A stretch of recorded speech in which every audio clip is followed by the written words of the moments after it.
Somerville is a game shrouded in mystery. Earth has been invaded by strange visitors, causing planet-wide disaster and chaos. But who knew the end of the world could be so beautiful?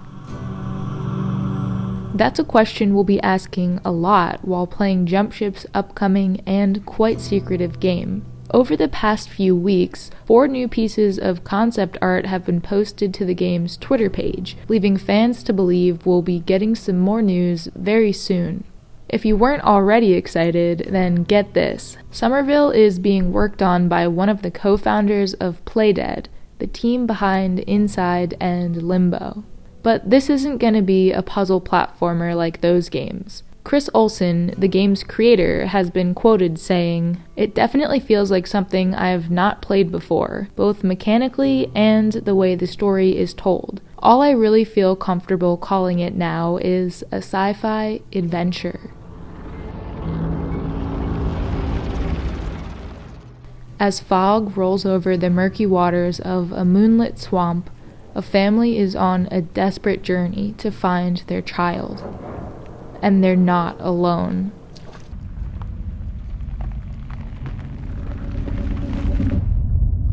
Although Somerville promises to be an epic sci-fi experience, it's grounded in the intimate repercussions of large-scale conflict. And this theme has been portrayed beautifully in all 4 teaser trailers that have released so far. The first was in June of 2017 and the last in December of 2021. Fans have been waiting for this one for quite a while.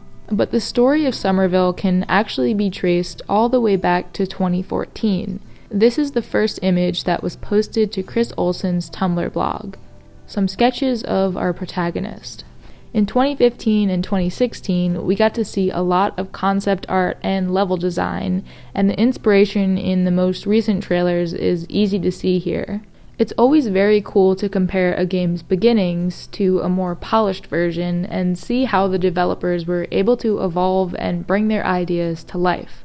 There's a lot to look through on this blog if you're interested, but I want to talk more about the studio behind it all.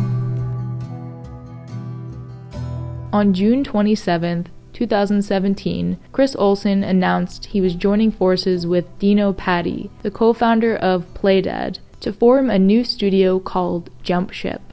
The studio promises to deliver unique experiences that treat people with respect and help expand the definitions of interactive media. The fact that part of their mission statement is about treating people with respect is wonderful, considering all the shady industry practices that have been exposed in the recent years.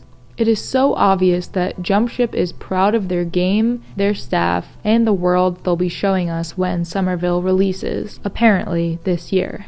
In a lot of my videos, I like to do a bit of speculating about a game's mechanics, story, and anything else I can think of. But I feel differently about this one. I don't feel compelled to watch the trailers over and over, pausing at each scene. Sometimes it's just best to wait and see what a game has to offer when it releases.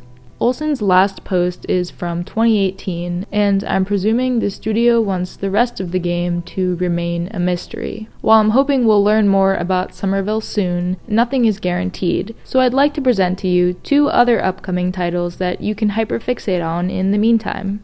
First is The Last Case of Benedict Fox, a supernatural Metroidvania with an amazing visual style. Dive into a twisted world of secret organizations, forbidden rituals, and cold-blooded murders as you explore an old mansion and the memories of the deceased. Aside from it being a Metroidvania, what really got me interested in this one was the use of color. Even the shadows in this game look beautiful.